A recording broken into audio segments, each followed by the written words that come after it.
Sabda Tuhan, sabda hidup. Para sahabat yang terkasih, di hari Jumat ini, bersama Sabda Hidup, mari tetaplah melangkah. Hari ini diambil dari Injil Yohanes, bab 15, ayat 12 sampai 17. Dalam amanat perpisahannya, Yesus berkata kepada murid-muridnya, "Inilah perintahku, yaitu supaya kamu saling mengasihi, seperti aku telah mengasihi kamu. Tidak ada kasih yang lebih besar daripada kasih seorang yang memberikan nyawanya untuk sahabat-sahabatnya. Kamu adalah sahabatku, jikalau kamu berbuat apa yang kuperintahkan kepadamu. Aku tidak menyebut kamu lagi hamba, sebab hamba tidak tahu apa yang diperbuat oleh tuannya. Tetapi aku menyebut kamu sahabat, karena aku telah memberitahukan kepada kamu segala sesuatu yang telah kudengar dari Bapa-Ku. Bukan kamu yang memilih aku, tetapi akulah yang memilih kamu. Dan aku telah menetapkan kamu supaya kamu pergi dan menghasilkan buah, dan buahmu itu tetap, supaya apa yang kamu minta kepada Bapa dalam namaku, diberikannya kepadamu. Inilah perintahku kepadamu, kasihilah seorang akan yang lain."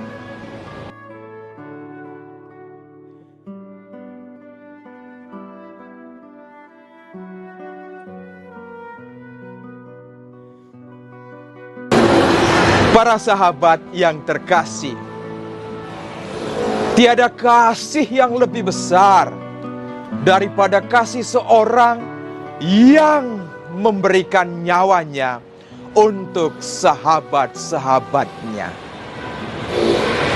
Dalam siarah hidup ini, ada begitu banyak kisah tentang kasih yang tak punya batas. Ada sebuah kisah yang terjadi pada zaman dahulu. Pada saat itu masih berlangsung tentang hukuman gantung itu. Seorang pemuda, dia tertunduk lesu menantikan saat-saat akhir hidupnya. Para petugas sudah menyediakan gantungan, tali semuanya sudah disiapkan, dan pemuda itu hanya memandang bagaimana di kayu dia akan disalibkan, dia akan digantung di situ. Dan dalam perjalanan menuju ke tempat itu, dia teringat akan satu-satunya orang yang ada di belakang dia, yaitu ibunya. Dia merasakan tangisan sebagai seorang ibu, tetapi putusan sudah ditentukan. Dia akan dihukum gantung.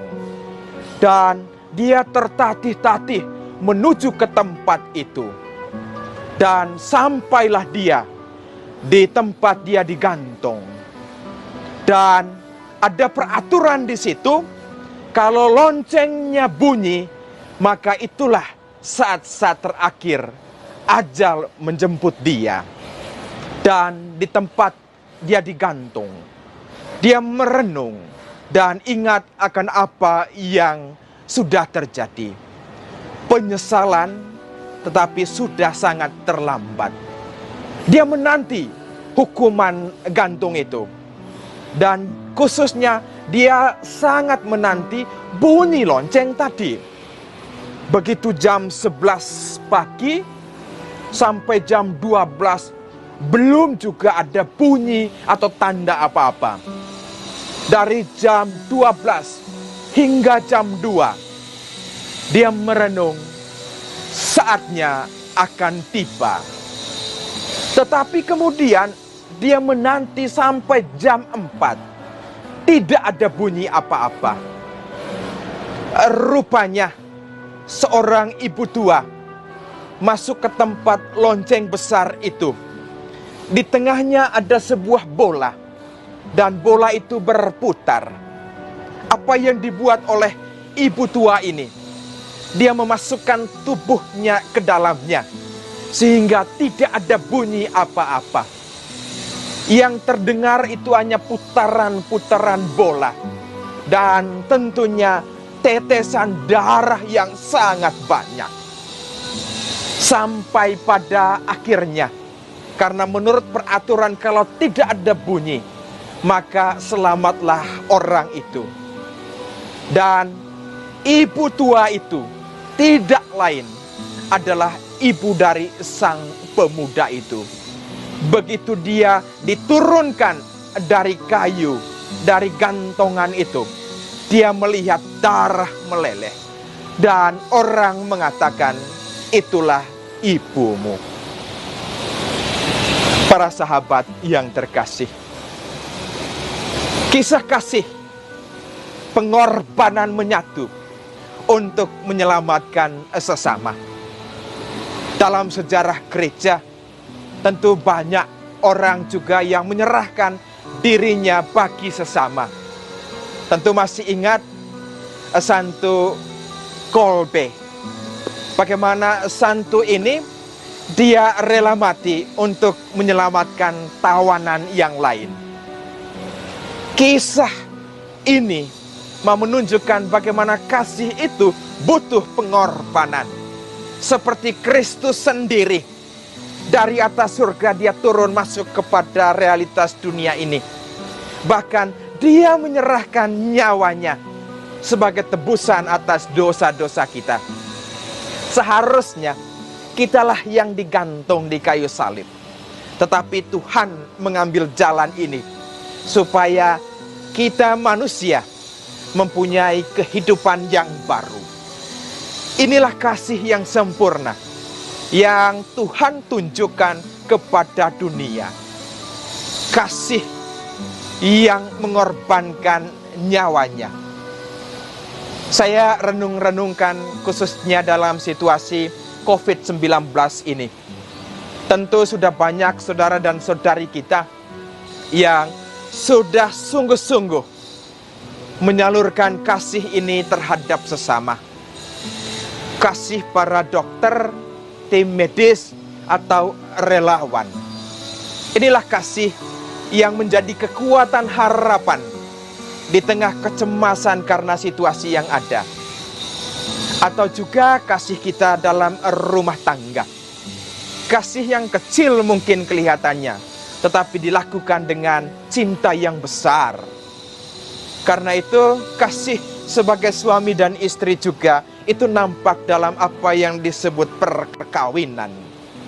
Perkawinan dalam gereja Katolik itu adalah dialog dua aku. Aku yang berbeda kemudian menyatu. Karena itu kasih nampak dalam kehidupan keluarga adalah kasih yang berkorban.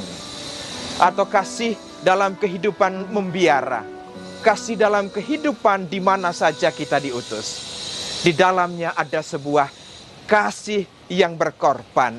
Sebagaimana Hannah Arendt, dia mengatakan demikian. Panggilan yang paling mulia adalah panggilan untuk mencintai dahulu. Karena itu melangkahlah, mencintai dahulu.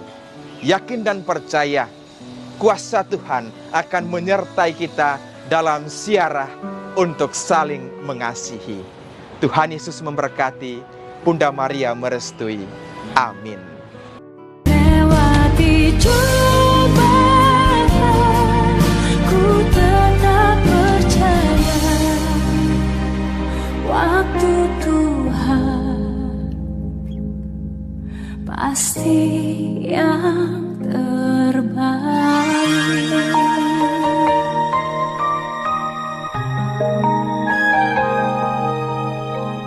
Ku